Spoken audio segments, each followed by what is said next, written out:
ألا بذكر الله تطمئن القلوب.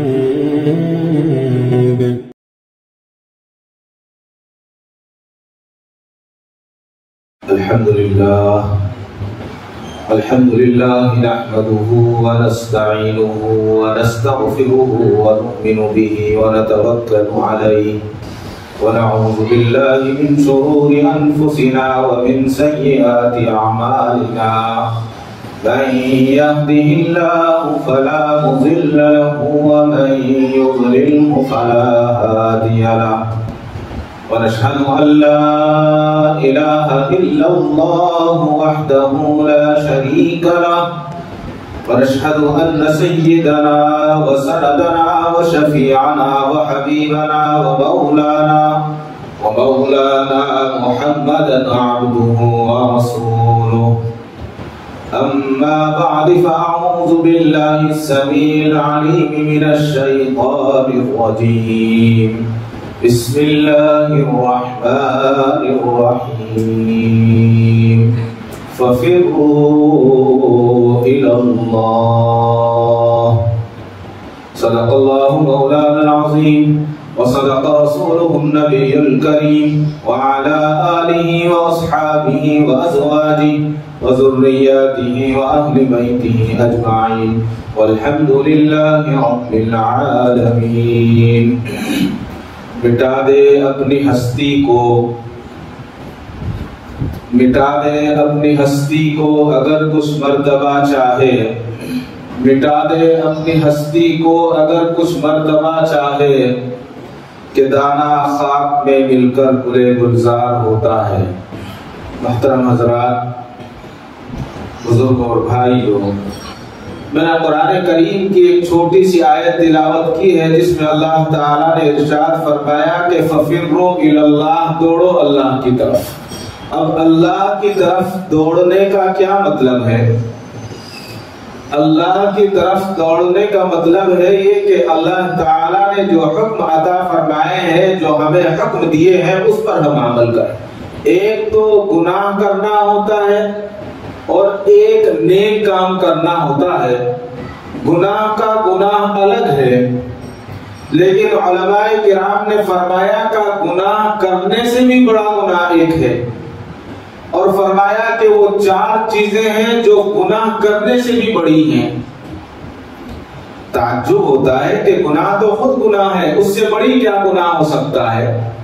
تو فرمایا بہت بڑا گناہ یہ ہے کہ جو گناہ کو ہلکا سمجھے، جو گناہ کو گناہ نہ سمجھے اور گناہ کرتا رہے اور توبہ نہ کرے، وہ گناہ کرنے سے بھی بڑا گناہ ہے. اور دوسرا فرمایا کہ گناہوں پر خوش ہونا، اور اس کی مثال اس طرح سے دی کہ کوئی آدمی یہ کہے کہ میں نے فلاں اپنے دشمن کو جلانے کے لیے یہ بات کہی، میں نے اپنے دشمن کو غصہ دلانے کے لیے یہ بات کہی، اور وہ میری بات سن کر جل گیا، غصہ ہو گیا، تو گویا یہ گناہ نہ کرتے ہوئے بھی گناہ ہوا.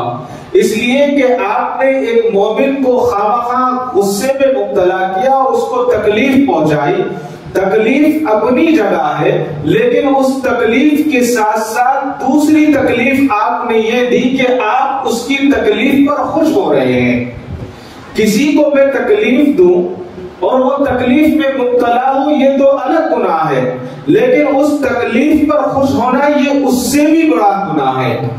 اور اس کے بعد فرمایا کہ تیسرا سب سے بڑا گناہ یہ ہے کہ گناہ پر اصرار کیا جائے، یعنی اس پر جو ہے بار بار کوشش کی جائے. مثال کے طور پر جیسا کہ میں نے عرض کیا کہ ہم رمضان میں مسجد میں جاتے تھے، اب جانے نہیں ہو رہا ہے، گویا ہم اصرار کر رہے ہیں اپنے آپ سے، تو گویا یہ گناہ سے بھی بڑا گناہ ہے. اور پھر علماء کرام نے فرمایا کہ چوتھا اور سب سے بڑا گناہ یہ ہے کہ گناہ پر فخر کرنا. حضرت مولانا قاسم نانوتوی رحمت اللہ علیہ کی خدمت میں ایک شخص حاضر ہوا اور آ کر حضرت سے عرض کیا کہ حضرت بہت پریشان ہوں، ایک مسئلہ معلوم کرنا ہے، ایک بات معلوم کرنی ہے. حضرت نے کہا کہ پوچھو کیا بات ہے؟ کہنے لگے کہ حضرت بات یہ ہے کہ مجھے یہ معلوم کرنا ہے کہ میں نے جو ظہر کی نماز پڑھی ہے وہ قبول ہوئی ہے یا نہیں، یا عصر کی نماز پڑھی ہے وہ قبول ہوئی ہے یا نہیں۔ مولانا قاسم نانوتوی رحمہ اللہ تعالی علیہ نے ارشاد فرمایا کہ بھائی یہ تو کسی سے بھی معلوم کر لیتے، کوئی بھی بتا دیتا۔ کہا کہ حضرت بڑے بڑے علماء کے پاس گیا لیکن کسی نے نہیں بتایا، سب نے کہا کہ ہمیں اس کا علم نہیں ہے، آپ کسی اور سے معلوم کریں۔ حضرت مولانا قاسم نانوتوی رحمۃ اللہ علیہ نے ایک آہ بھری اور کہا یہ تو بہت آسان سا معاملہ ہے۔ معاملہ یہ ہے کہ اگر تم نے فجر کی نماز پڑھی اور تمہیں ظہر کی نماز کی توفیق ہو گئی تو سمجھ جاؤ تمہاری فجر کی نماز قبول ہے، اور ظہر کے بعد تمہیں عصر کی توفیق ہو گئی تو سمجھ جاؤ کہ ظہر کی قبول ہے، اور عصر کے بعد مغرب کی قبول ہوئی تو اسی طرح عصر کی قبول ہے۔ اسی طرح سے نماز پڑھتے جاؤ اور قبولیت پاتے جاؤ۔ ہارون رشید خلیفہ گزرے ہیں، بڑے مشہور خلیفہ۔ ایک مرتبہ ہارون رشید اپنے دربار میں بیٹھے ہوئے انہوں نے ایک پانی کا گلاس منگایا، اپنے خادم سے کہا کہ مجھے ایک پانی کا گلاس دو، پیاس لگی ہے۔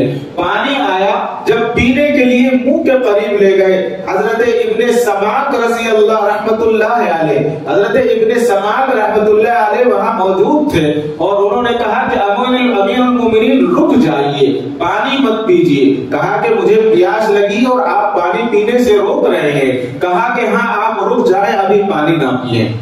رک گئے۔ کہا کہ بتاؤ ابن سماک کیا بات ہے؟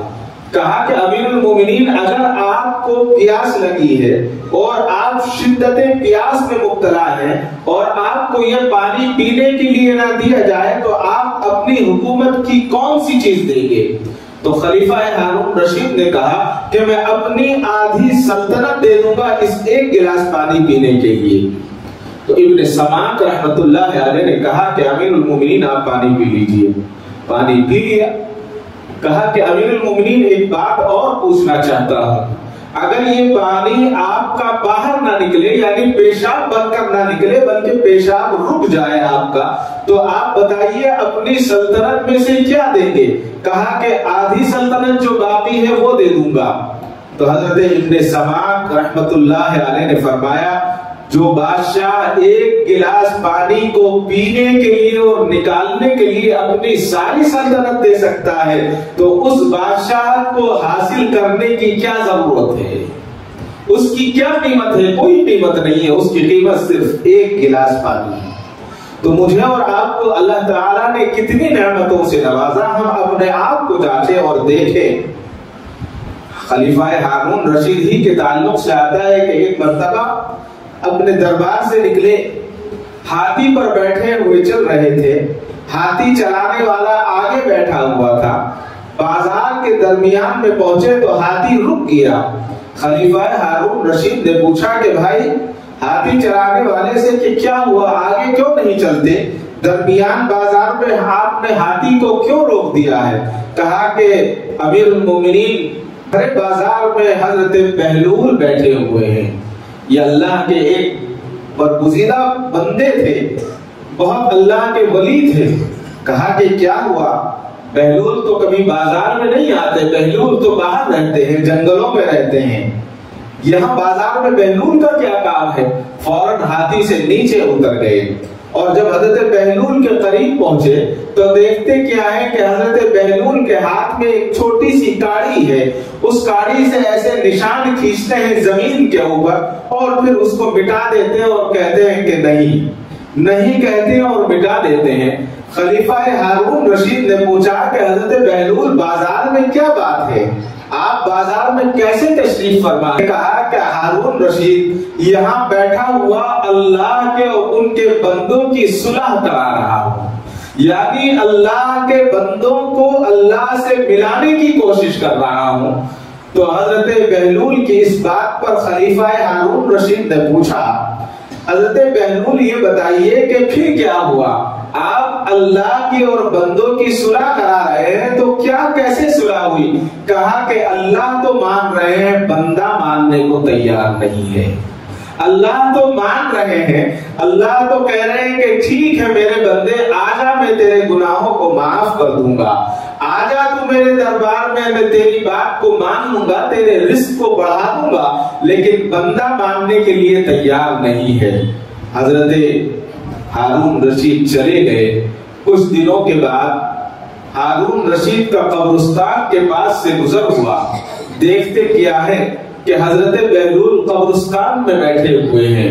ہارون رشید ان کی خدمت میں پہنچے, سلام کیا اور کہا کہ حضرت بہلول اس دن بازار میں تھے, آج قبرستان میں ہو, آج کیا ہوا؟ کہا کہ آج بھی وہی کام کر رہا ہوں جو کام اس دن بازار میں کر رہا تھا. اس دن بازار میں اللہ کے اور بندے کی صلح کرا رہا تھا. اللہ تعالیٰ مان رہے تھے کہ آ جاؤ میں تمہارے بات کو مان لوں گا, لیکن آج معاملہ الٹا ہے. آج صلح کرا رہا ہوں, آج بندہ مان رہا ہے, اللہ ماننے کے لیے تیار نہیں ہے. آج بندہ تو مان رہا ہے اس لیے کہ مر چکا ہے. آج قبرستان میں آنے کے بعد بندہ کہہ رہا ہے کہ ہاں مجھے منظور ہے, لیکن اللہ تعالیٰ ماننے کے لیے تیار نہیں ہے. یہ موقع ہے میرے اور آپ کے لیے کہ ہم اللہ کو منا لیں. اس لیے علماء کرام فرماتے ہیں کہ عرش کے اوپر فرشتے ہیں, اور عرش کے اوپر فرشتوں کا کام جو ہے اللہ کی عبادت کرنا, اللہ کی بات کو ماننا ہے. اللہ تعالیٰ نے فرشتوں کو ہر چیز عطا کی ہے, لیکن اللہ تعالیٰ نے فرشتوں کو آنسو عطا نہیں کیے. جو انسان کے پاس اللہ نے آنسو دیے ہیں وہ آنسو فرشتوں کے پاس نہیں ہے. فرشتے نہ روتے ہیں نہ گڑ گڑاتے ہیں, بس وہ اللہ کی عبادت میں مصروف ہے. یہ دل جو ہے اللہ تعالیٰ نے انسان کو دیا ہے, اور اس آنسو کی قدر و قیمت یہ ہے کہ جب انسان دنیا کے اندر روتا ہے تو اللہ تعالیٰ کے یہ فرشتے اس آنسو کو اٹھا لیتے ہیں اور عرش معلیٰ پر لے جاتے ہیں, اور جب یہ عرش معلیٰ پر جاتا ہے تو اللہ تبارک و تعالیٰ کی رحمت اس پر متوجہ ہوتی ہے اور اللہ تعالیٰ اس کے گناہوں کو معاف فرما دیتے ہیں. ایک مرتبہ حضرت ابراہیم علیہ السلام کی طرف وحی نازل ہوئی, اور اللہ تعالیٰ نے حضرت سیدنا ابراہیم علیہ السلام کو حکم فرمایا کہ اے میرے ابراہیم کبھی کبھی اپنے دل کو دھو لیا کرو. بڑی عجیب بات فرمائی. فرمایا کہ اے ابراہیم کبھی کبھی اپنے دل کو دھو لیا کرو. حضرت سیدنا ابراہیم علیہ السلام بہت حیران ہوئے, اور آپ نے پوچھا اللہ تعالیٰ وہاں تو پانی پہنچتا نہیں ہے, میں اپنے دل کو کیسے دھوؤں؟ وہاں تو پانی پہنچتا ہی نہیں ہے, میں کیسے دھوؤں اس کو؟ تو اللہ تعالیٰ نے ارشاد فرمایا میرے خلیل یہ دل دنیا کے پانی سے دھونے کے لیے نہیں ہے, اور یہ دل دنیا کے پانی سے دھلتا بھی نہیں ہے. یہ دل تو ندامت کے نکلے ہوئے آنسو سے دھلتا ہے. جب ندامت سے آنسو نکلیں گے تو اس دل کو دھو دیا جائے گا. اللہ اکبر. کاش ہمارا بھی کوئی آنسو ایسا ہو جو ہمارے مالک کو پسند آ جائے, ہمارے خالق کو پسند آ جائے. اسی کو شاعر نے کہا تھا ادھر نکلے ادھر ان کو خبر ہو, ادھر نکلے ادھر ان کو خبر ہو, کوئی آنسو تو ایسا معتبر ہو. ایک آنسو ایسا ہماری آنکھ سے نکل جائے جو اللہ تبارک و تعالیٰ کو پسند آ جائے, اور اللہ تبارک و تعالیٰ اس آنسو کے بدلے ہماری مغفرت فرما دے. اور یہ جب ہوتا ہے جب اللہ تعالیٰ کے آگے انسان آ کر گڑ گڑاتا ہے اور روتا ہے, اور جب روتا ہے اور اس کے آنسو کامیاب ہو جاتے ہیں تو اللہ تبارک و تعالیٰ اس دنیا ہی میں اس کو کامیابی عطا فرما دیتے ہیں. مرنے کے بعد سب سے پہلی منزل قبر کی منزل ہے. علماء کرام فرماتے ہیں کہ اگر یہ قبر کی منزل آسان ہو گئی تو ساری منزلیں آسان ہیں, اور اگر قبر کی منزل مشکل ہے تو باقی منزلیں بھی مشکل اور کٹھن ہو جاتی ہیں.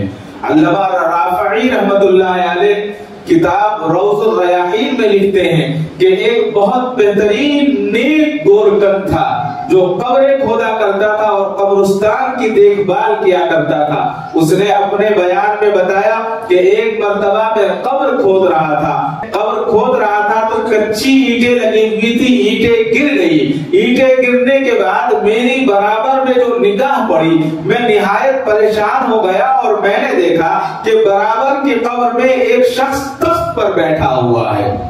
اب آپ اندازہ لگائیے کہ قبر کتنی چھوٹی ہوتی ہے، مردے کے لیٹنے کی جگہ ہوتی ہے وہ مشکل، اور کس طرح سے اس کو لٹایا جاتا ہے۔ وہ گورکن کہتا ہے کہ میں نے قبر کے اندر ایک تختہ بچھا ہوا دیکھا، بہترین تخت بچھا ہوا دیکھا، اور اس تخت پر دیکھا کہ ایک شخص اس کے ہاتھ میں قرآن کریم ہے اور وہ قرآن کریم پڑھ رہا ہے، اور اتنا ہی نہیں، پھر اس تخت کے نیچے میں نے دیکھا کہ ایک پانی کی نہر بہ رہی ہے۔ اس منظر کو دیکھنے کے بعد وہ گورکن وہیں گر گیا، اور گرنے کے بعد بے ہوش ہو گیا۔ جب لوگوں نے اس کو تلاش کیا، دیکھا کہ قبر کھودتا کھودتا بے ہوش ہو گیا ہے، اس کو نکال کر لائے، 3 دن کے بعد ہوش آیا۔ اس سے پوچھا کہ کیا بات ہوئی، تمہاری طبیعت کیسے خراب ہوئی؟ تو اس نے کہا کہ میری طبیعت خراب نہیں ہوئی ہے، بلکہ میں نے قبر کے اندر یہ منظر دیکھا، اور اس منظر کو دیکھ کر میں بے ہوش ہو گیا۔ اللہ تبارک و تعالیٰ اس دنیا ہی میں دکھا دیتے ہیں کہ جب انسان نیک کام کرتا ہے تو اللہ تبارک و تعالیٰ اس کو کس طرح سے نوازتے ہیں، اور دنیا ہی میں اللہ تعالیٰ اس کا اجر عطا فرماتے ہیں۔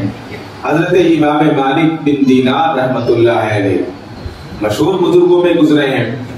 آپ ایک دن تہجد کی نماز پڑھ رہے تھے، تہجد کی نماز پڑھتے پڑھتے آپ کو یہ اندازہ ہوا کہ آپ کے گھر میں کوئی داخل ہوا ہے چوری کے ساتھ۔ تو حضرت مالک بن دینار نے اپنی نماز کو جلدی سے ختم کیا، مکمل کیا، اور مکمل کرنے کے بعد اس طرف جب متوجہ ہوا ہے اور آپ تلاش کیا تو آپ کو اندازہ ہوا کہ آپ کے گھر میں ایک شخص چوری کے لیے آیا تھا، اور چوری کے لیے آنے کے بعد اس نے کچھ تلاش کرنے کی کوشش کی، اس کو جب کچھ مال نہیں ملا تو وہ واپس جانے لگا۔ تو حضرت مالک بن دینار رحمت اللہ علیہ نے اس شخص کو پکڑ لیا اور کہا کہ میں تمہیں ایسے جانے نہیں دوں گا جیسے تم جا رہے ہو، تم یہاں کچھ لینے کے لیے آئے تھے، لہٰذا جب تک تم نہیں لے لو گے میں جانے نہیں دوں گا۔ چور بہت پریشان کہ ایک تو میں چوری کرنے کے لیے آیا، اور اس کے بعد چوری کرنے کے غرض سے آیا ہوں، اور مجھے کہا جا رہا ہے کہ جب تک تم لے نہیں لو گے میں جانے نہیں دوں گا۔ مجبور تھا، رک گیا، کہا کہ ٹھیک ہے جو آپ دیں گے میں لے کر چلا جاؤں گا۔ کہا کہ میں دوں گا نہیں، تمہیں خود لینا ہوگا، اور کہا کہ تم یہاں بیٹھو۔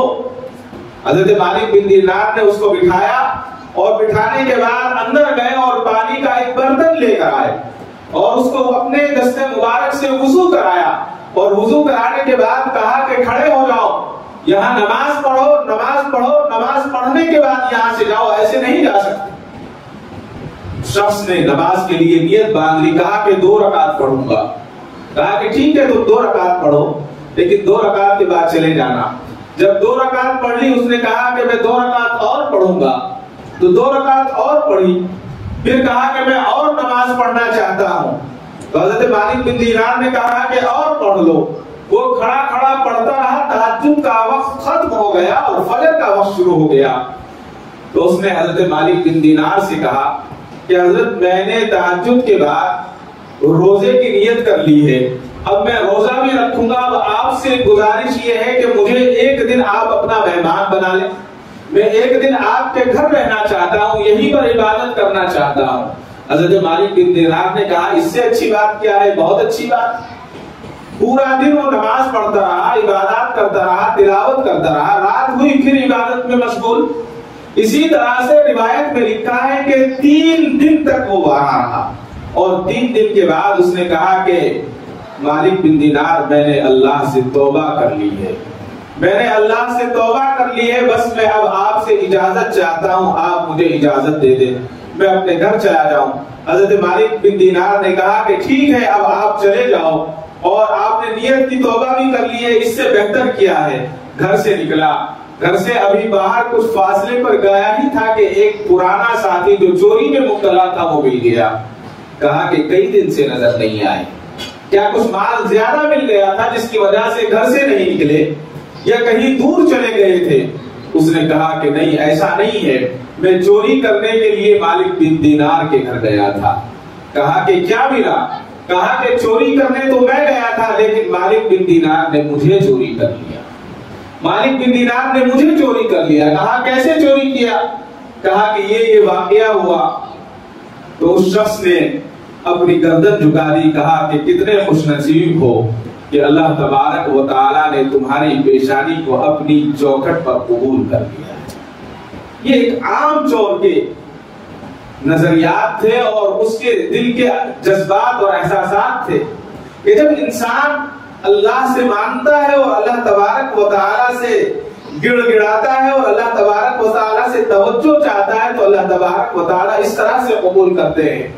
حضرت ابراہیم بن سبعہ رحمت اللہ علیہ فرماتے ہیں کہ حضرت ثابت بنانی رحمت اللہ علیہ کے قبر کے پاس سے گزرنے والے لوگوں نے مجھے بتایا کہ آخر شب کو جب بھی ہم حضرت ثابت کے قبر کے پاس سے گزرتے ہیں تو ہم نے آپ کے قبر سے تلاوت قرآن کی آواز سنی ہے. اور گورکن ابراہیم کا بیان ہے کہ میں نے ایک دفعہ قبر کھودی، ساتھ والی قبر سے کچھ مٹی ہٹ گئی تو وہاں سے خوشبو آ رہی تھی. جب وہاں سے خوشبو مشک کی آئی تو میں نے اس کے خوشبو کو محسوس کیا اور میں نے جھانک کر دیکھا کہ ایک شخص معمر شخص بیٹھا ہوا قرآن کی تلاوت کر رہا ہے. قبر کے تعلق سے یہ آتا ہے کہ قبر میں جو اللہ کے نیک بندے ہوں گے جب وہ بھی قبر میں لیٹے لیٹے ان کے قبر میں جو ہے کمر دکھ جائے گی اور ہڈیاں درد کرنے لگی. یعنی جو نیک لوگ ہوں گے ان کے تعلق سے بتایا گیا ہے، اس لیے کہ لیٹنا اتنا لمبا ہے. اور قبر کیا ہے؟